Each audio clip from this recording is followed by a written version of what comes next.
deu ordem o rei Josias a todo o povo, dizendo: celebrai a Páscoa ao Senhor, vosso Deus, como está escrito no livro da aliança, porque nunca se celebrou tal Páscoa como esta, desde os dias dos juízes, que julgaram Israel, nem durante os dias dos reis de Israel, nem nos dias dos reis de Judá. Corria o ano 18º do rei Josias, ou seja, ele estava com 26 anos de idade, quando esta Páscoa se celebrou ao Senhor em Jerusalém. Amém. Só até aqui. No domingo a gente continua a partir do verso 24. Josias, um rei que amava o Cordeiro de Deus.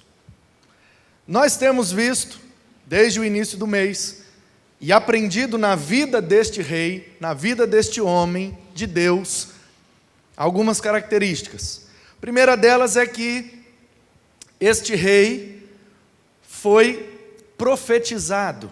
A vinda dele, o nascimento dele, o surgimento dele como rei de Judá, foi profetizado 300 anos antes do seu nascimento. Está lá no primeiro livro dos Reis, capítulo 13. Então a gente aprende que Josias, já de cara, é um rei que nos faz perceber e atentar-nos para as profecias de Deus. Pode passar o tempo que passar, no caso dele foram 300 anos. No meu caso, foram alguns anos. Eu me lembro que quando eu senti o chamado de Deus para o ministério, e eu ainda não fazia ideia de como seria, de quando seria, mas quando eu de fato fui dizer sim para esse chamado e sentar num banco de um seminário, já tinham se passado quase 10 anos. 10 anos depois, fiquei lutando, fugindo, mas quando Deus chama, não adianta fugir. Quando Deus manda, não adianta fingir. Ele pega a gente e vai. Então, a profecia era algo que Josias amava, a palavra de Deus. Josias era um rei que amava a retidão de Deus. Ele viveu de forma reta por toda a sua vida. Ele amava o templo de Deus. Ele mandou reformar o templo, ele investiu o dinheiro que tinha, e com isso descobriu o livro, e aí a gente descobriu que ele também amava o livro de Deus. E aí, lendo o livro, ele chamou o povo todo para fazer uma aliança. A gente descobriu então que ele amava a aliança de Deus. Então Josias é um rei que amava a profecia de Deus, a retidão de Deus, o templo de Deus, o livro de Deus, a aliança de Deus, a adorar a Deus e o Cordeiro de Deus. Porque é o que nós lemos, que ele deu ordem a todo o povo, depois de ter reformado o templo, feito uma faxina na idolatria, tanto de Judá quanto de Israel, tanto em Jerusalém quanto em Betel. Ele destruiu, queimou todos os ídolos e botou o povo para adorar somente a Deus.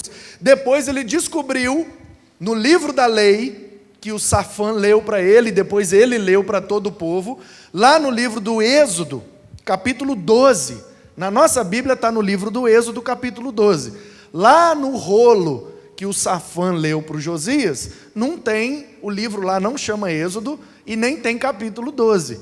Por quê? Porque lá é um rolo só. No princípio criou Deus os céus e a terra era sem forma e vazia, até o que na nossa Bíblia termina em Deuteronômio. A nossa Bíblia está dividida em livros, capítulos, versículos, para facilitar, para a gente achar e ler junto todo mundo. Mas no tempo do Josias, não tinha essa tecnologia que a gente tem aqui, de imprimir no papel, de numerar. Isso aqui, gente, tem 500 anos para cá. A imprensa, esse jeito de imprimir as coisas, foi inventada pelo Gutenberg, um cara da Alemanha, no século XVI. E olha que coisa legal. O que motivou o Gutenberg a inventar a imprensa, a máquina de prensar as letras com tinta num papel, foi a Bíblia. Porque o Lutero traduziu boa parte da Bíblia para o alemão e queria divulgar aquilo para o povo. E copiar à mão demorava muito. E aí esse amigo dele, o Gutenberg, falou, não, então nós vamos inventar um negócio, eu tive uma ideia. E se a gente pegar umas letras e formar as palavras que a gente quer, passa tinta e puf, passa tinta e puf, passa tinta e puf, passa tinta e pum, a gente faz uma página inteira de uma vez só, a gente imprensa, tchuf. Quando tira, está tudo imprimido lá, tudo impresso, tudo. E aí eles inventaram. Só que era um processo ainda arcaico, as letras eram bem grandes, bem, de maneira grosseira, ainda um pouco artesanal, e a primeira Bíblia ficou com 1,20 m de altura. De Gênesis a Apocalipse ficou dessa grossura assim, ó, do chão até aqui mais ou menos. 1,20 m. Por quê? Porque não tinha ainda essa tecnologia do papel fininho, da letra pequenininha, Estamos falando de 500 anos atrás. Então, de 500 anos para cá, a Bíblia começou a ser impressa. Depois, foi passando o tempo, ela foi sendo diminuída, afinada, para ficar cada vez menor, cada vez mais leve e caber até no bolso. Hoje tem Bíblia que cabe no bolso da gente. Os formatos digitais, então, está dentro do celular. Aí você bota 300 Bíblias, se você quiser, dentro do celular. Então, a gente tem que se lembrar disso, que nem sempre a Bíblia foi do jeito que está aí na nossa mão, nesse livro. Então, de 500 anos para cá, ela começou a ser impressa. De uns 300 anos para cá, mais ou menos, ela começou a ser numerada, e aí foi dando título para os livros, foi dando capítulos, versículos, até chegar nesse formato que a gente tem aí hoje. Ok? Então, nós estamos falando do Josias, que está 600 e tantos anos antes de Cristo, gente. Nós estamos em 2018, depois de Cristo. Ou seja, o Josias está quase 2.700 anos antes de nós. Nós estamos estudando a vida de um cara que viveu há 2.700 anos atrás, gente. E tirando lições preciosas da vida desse cara. Portanto, preciso lembrar a você desse detalhe, que na nossa Bíblia, a instituição da Páscoa está no livro do Êxodo, capítulo 12. Está tudo lá escrito. Livro do Êxodo, você sabe, é o livro que conta a história de como que o povo saiu do Egito e foi para Canaã, tomar posse daquela terra que Deus prometeu para Abraão. Durou 40 anos essa jornada e foi registrado ali em Êxodo, Levítico, Números e Deuteronômio. Então, em Êxodo, capítulo 12, Deus, através de Moisés, chama o povo e, eu libertei vocês do Egito e, da mesma forma que eu libertei vocês, vocês vão se lembrar disso. Vai acontecer da seguinte maneira: vocês vão pegar um cordeiro macho de 1 ano, sem defeito, sem mácula, sem mancha, não pode ter doença, não pode ter nada, tem que ser perfeito, branquinho. Pega esse cordeiro, passa a faca no pescoço dele, vai escorrer o sangue, separa uma bacia, pega aquele sangue que vai escorrer e passa na porta da casa de vocês.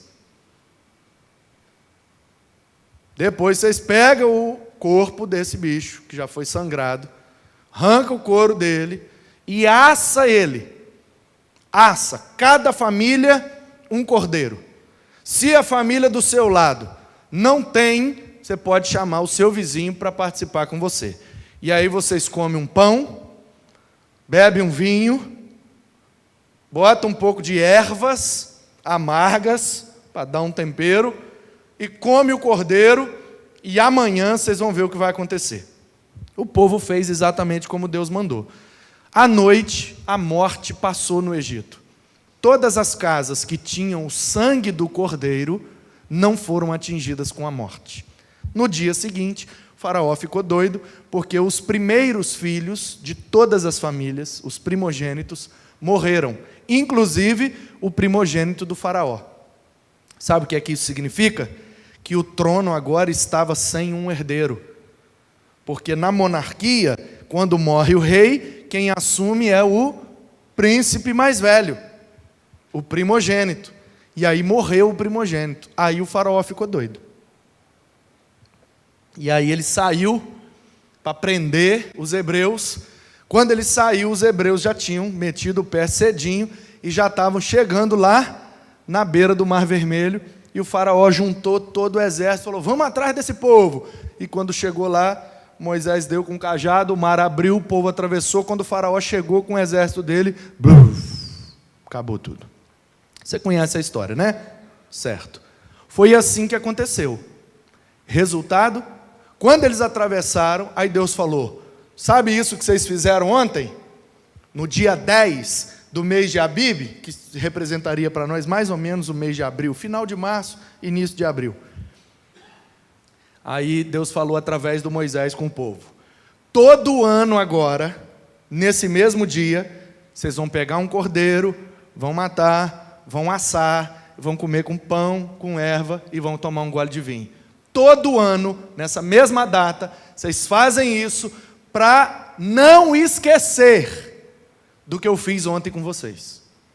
Beleza? Aí o povo: beleza, Deus. Todo ano, festa da Páscoa. E aí o povo tirava uns dias de feriado e vamos celebrar a Deus e se lembrar do que Ele fez libertando a gente do Egito. Pois bem, isso era um mandamento, estava na lei, o povo fazia todo ano. Chegaram lá, Moisés morreu, 40 anos, todo ano fazia Páscoa, fazia Páscoa. Aí o Josué assumiu o povo, fazia Páscoa, fazia Páscoa. Tomou posse da terra, dividiu as tribos, e tome Páscoa. E todo ano Páscoa. Aí o Josué morreu. Aí vieram os juízes. Em cada tribo, Deus levantava um líder para proteger a terra dos povos que eram inimigos, porque eles eram moradores da terra. O povo chegou lá e falou: essa terra aí Deus deu para a gente. E aí Deus fazia um negócio lá sobrenatural, o povo ficava com medo, saía da terra. O povo tomou posse da terra. De vez em quando eles tentavam tomar a terra de volta. No que eles tentavam tomar de volta, Deus levantava um líder, liderava o povo, Deus dava orientação, o povo obedecia, eles não perdiam a terra. Muitos e muitos anos permaneceram os juízes liderando o povo de Deus. Coisa de 200, 300, 400 anos, juízes liderando. Todo ano, Páscoa. Todo ano, Páscoa. Todo ano, Páscoa. Aí, no finalzinho dos juízes, era a época de Samuel. Samuel era um cara massa. Não deixava furar. Todo ano, Páscoa. Todo ano, Páscoa. Pois bem, no tempo de Samuel, o povo de Israel falou assim: nós queremos um rei. Aí o Samuel ficou chateado. O povo não está mais querendo a minha liderança. Aí Deus falou: tem nada a ver com você não, rapaz, é comigo. Dá o que o povo quer. Eles querem um rei? Vai lá na tribo de Benjamim, tem um cara alto lá, bonito, morenão. O nome dele é Shaul. Pode pegar ele, joga o óleo na cabeça dele, ele é o rei. O rei Saul, 40 anos. Aí o Saul já não era muito igual Moisés, não era muito igual Josué, não era muito igual os juízes, igual Samuel. Aí um ano Páscoa, aí o outro ano já não tinha, aí o outro ano já não tinha. Aí, esse ano nós estamos acampados, protegendo o exército, porque tem uns exércitos atacando a gente, e os filisteus, tem um tal de Golias lá, que é um gigante doido, nós estamos morrendo de medo dele, e esse ano não vai ter Páscoa não, por causa do Golias que está enfrentando a gente. Aí o ano seguinte, não, porque veio a crise. Aí o ano seguinte, não, porque é ano de eleição. Aí foram empurrando com a barriga, e as coisas, os problemas da vida, e nananã, nananã. Aí veio o Davi, que já aí de vez ele fazia Páscoa, e tinha uma vitória numa guerra. Vamos louvar a Deus. Mas não está na época da Páscoa. Não, então vamos dançar, vamos cantar. Aí quando chegava na época da Páscoa, passou, a gente nem viu. E aí veio o Salomão, só queria saber do din-din, e mulher, e din-din, mulher, din-din, mulher, e nada de Páscoa. Aí dividiu os reinos, Roboão, Jeroboão, eles não queriam saber de Deus, idolatria, o pau quebrando, nananana. O povo esqueceu da Páscoa.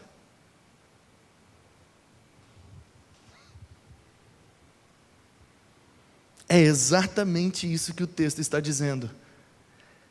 Verso 22.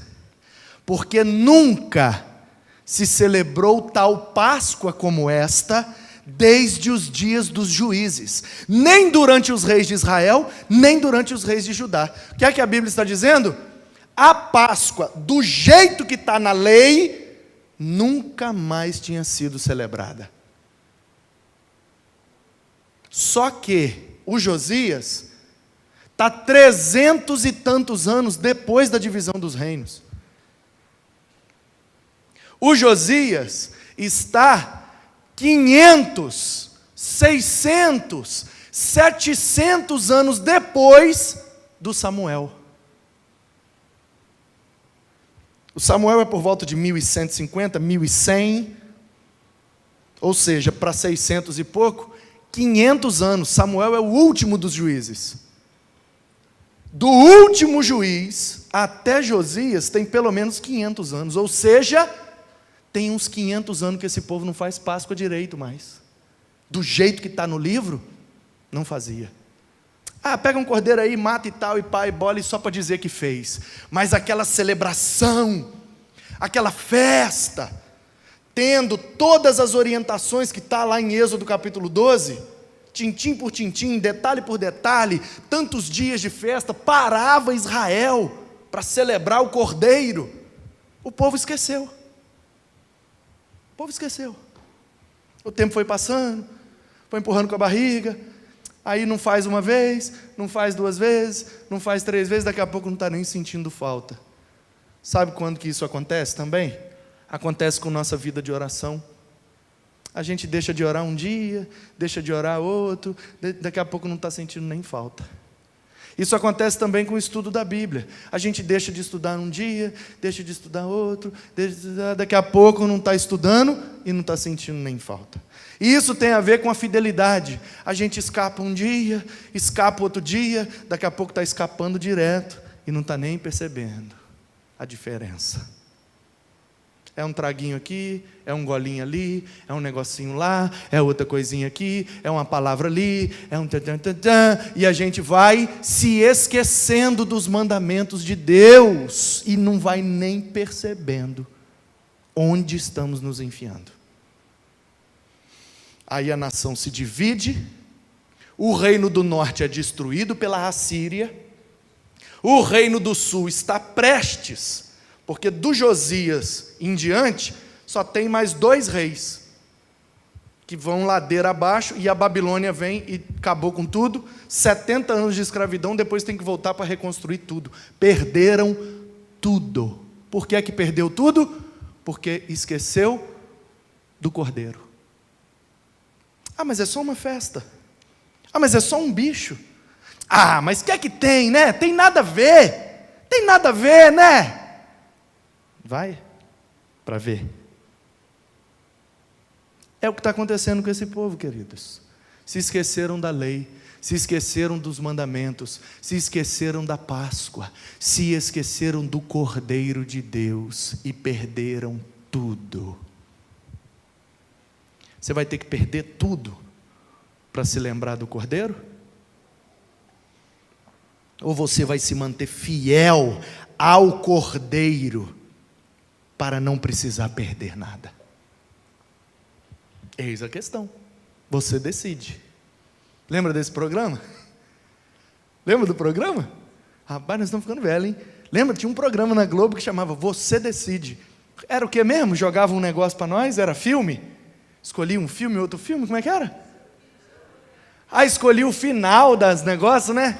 Era tipo um capítulo de uma série, e aí tinha 2 finais, e aí a gente escolhia o final que a gente queria. Você decide. Caraca, fui longe agora, hein? A Bia não entendeu a referência. O menininho ali então, tadinho. Você tá bom, né? Você não lembra não, Fernando? Você é novinho, né, galã? Pois bem, gente, quem é o Cordeiro?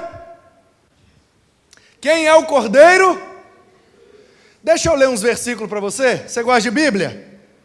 Se gosta, fala bem alto, amém. Amém. Você gosta de Bíblia? Amém.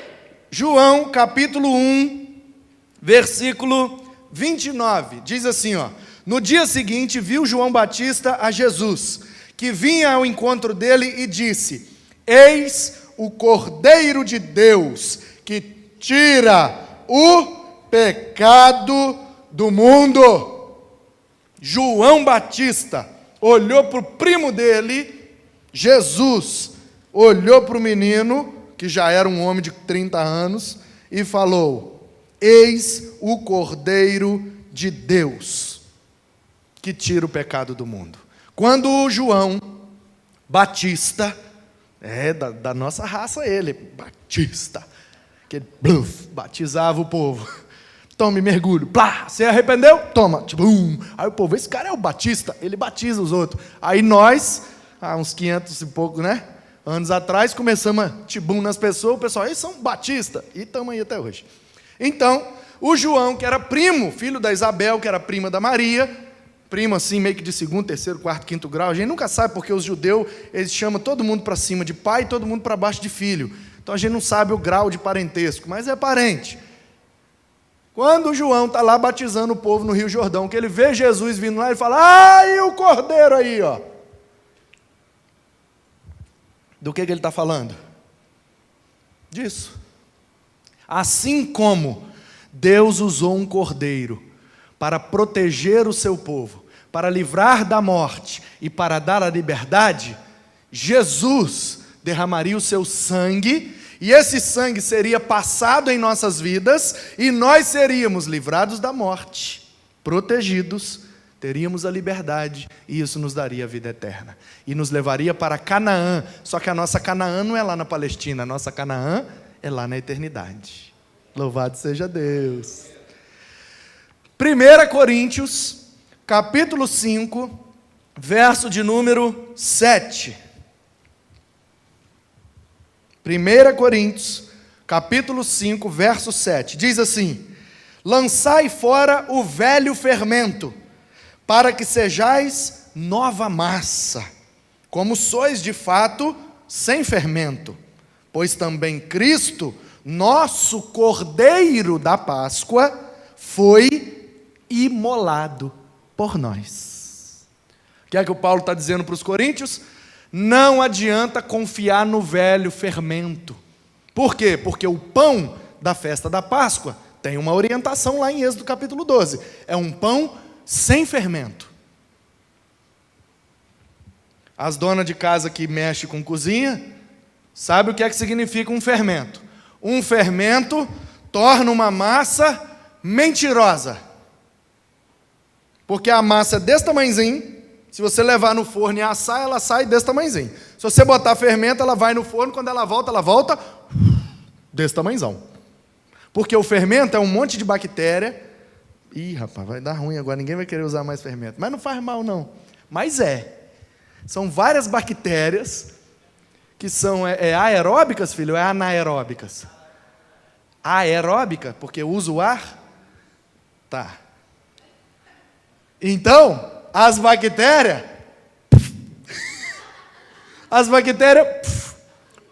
solta o arzinho. Será que é peido? Não sei, pode ser arroto. Ih, você come pão, tá comendo peido de bactéria, meu filho, nem tá sabendo. Aí as bactérias, que é o fermento, que fermentou, produziu bactéria, quando joga lá na massa, ela... Aí a massa fica grandona, cheia de ar dentro. Tudo peido de bactéria. Ou seja, é a mentira. O fermento numa massa significava, no mundo bíblico, a mentira. Toda vez que uma pessoa era mentirosa e ela chegava na galera, o pessoal ficava olhando, fingia que acreditava, né? Aí quando saía, falei isso aí, ó, cheio de fermento. Entendeu? Era uma gíria da época, cheio de fermento, ou seja, parece grande, mas é só peido de bactéria. Aí o Paulo, escrevendo para os coríntios, diz assim, ó: a nossa vida com Deus não pode ter fermento, porque está assim de gente, ó, fermentada. Você olha de longe, oh, que bonitão. Você vai ver por dentro, tudo bactéria. Aí o Paulo diz: abandona esse fermento, gente, e vamos agarrar na Páscoa, Porque o nosso negócio é na Páscoa. O que é que tem na Páscoa? Pão. E o pão é sem fermento. Então tira o fermento da vida de vocês. Tem que viver na sinceridade, na verdade. E Páscoa tem cordeiro. Então o nosso cordeiro é Jesus Cristo. Aí o Paulo falou, não precisa mais matar um cordeiro. O nosso cordeiro foi morto na cruz do Calvário. O que a gente precisa é lembrar do que Ele fez por nós. E só de lembrar, celebrar. Porque pela fé nessa Páscoa, que é Cristo, é que nós temos a vitória, a salvação e a vida eterna. Você entendeu? Diz amém. Agora eu vou ler para você 1 de Pedro, capítulo 1, verso 19. Olha só o que é que diz. 1 de Pedro, capítulo 1, verso... Vou começar do 17, porque aí dá um contexto, fica top. Olha só. 1 de Pedro 1, 17. Ora, aliás, vou pegar uma frase antes do 17. Sede santos, porque eu sou santo, diz o Senhor. Eita. Ora, 17. Se vocês invocam como Pai aquele que, sem acepção de pessoas, julga segundo as obras de cada um, comportem-se com temor durante o tempo da vossa peregrinação. Ou seja, todo aquele que chama Deus de Pai tem que viver em temor, porque se Ele é Pai, Ele pode chamar a atenção da gente. Ele, sabendo que não foi mediante coisas corruptíveis, como prata ou ouro, que nós fomos resgatados do nosso fútil procedimento em que vossos pais deixaram para nós. Ou seja, nós não fomos libertos do pecado com prata, com ouro. A nossa liberdade, a nossa libertação, o nosso perdão não foi pago com dinheiro não, irmãos. Verso 19.